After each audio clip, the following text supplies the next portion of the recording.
apologize for reading, but it shouldn't be a problem. Welcome to the channel. I'm Mark. This is Life's Too Hard. We all feel like that sometimes. That's why I wrote these books. Spiriting Around, a modern guide to finding yourself, which is really about how to be an adult. CLAQ, C-L-A-Q, Creating Love and Asking Questions, because life is a question machine, which is about how to work with God. And Self-Respect, the solution to unsolvable problems, which is about how to keep a fair balance between yourself and creation. These books are available as ebooks online or can be ordered at your local bookstore. I'm going to read to you from them, starting with Spiriting Around. Don't worry, you'll miss something. It's easy to jump around. And you may disagree, but that's okay.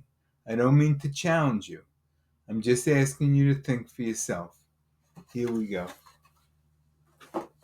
This goes back to the section on conflicts and controversies.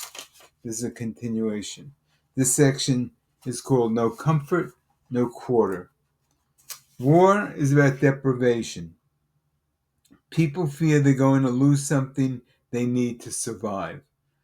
The fighting can be over resources, identity, or to remove some obstacle a country feels blocks its purpose. Ironically, some wars have no higher purpose than a robbery, or more meaning than playing a game. Whatever the reason, a country acts with violence in a desire for its destiny. People choose war as the absolute way to force their will on others. The method is to kill people to eliminate opposition. Also, destroy their production so they can't fight back, and destroy their way of life to intimidate them from resisting. Beyond the rhetoric, war is just short-sighted selfishness with callous indifference to anything but victory. All wars start with an act of violence and escalate till one of the parties find it's intolerable and give up. Some come to it easily, others, responding to terrible events, must force themselves to it. Next section, a divided soul. Making war on ourselves confounds the human spirit, and more people believe in peace than trust in the success that comes from warring on their neighbors. The thing about war is you're only as successful as your last victory, and it just takes one loss to lose everything. Human beings want to love each other.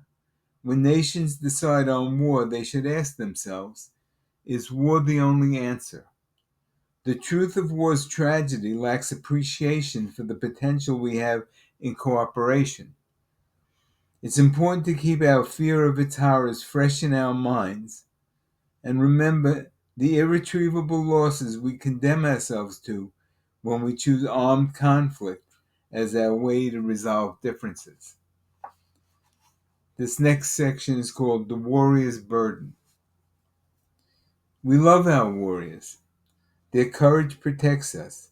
So it's ironic how the people we oblige to do the killing, our young warriors, have the least responsibility for the murders. It's the job we give them, pulling the triggers and pushing the buttons. Warriors don't have a choice. Military discipline demands they follow orders. That makes it the most difficult job there is. The warrior's choice is to follow orders or go to prison. But as citizens in a democracy, we do have a choice. We can say yes or no to the tragedy of war. And no matter which course the majority chooses, you still have a right to your opinion.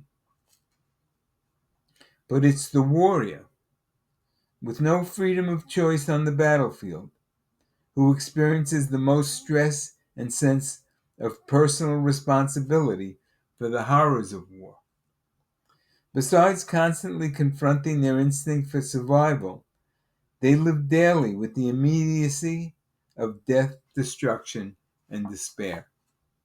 They live in an environment where innocent people suffer catastrophic losses through others' mistakes. Honest mistakes happen in any endeavor, including war, but the stress is magnified when life and death hang in the balance of simple decisions. Warriors must kill or be killed, and every day they join their comrades in the same conflict. They may feel out of control, forced to stay in an awful place without permission to leave.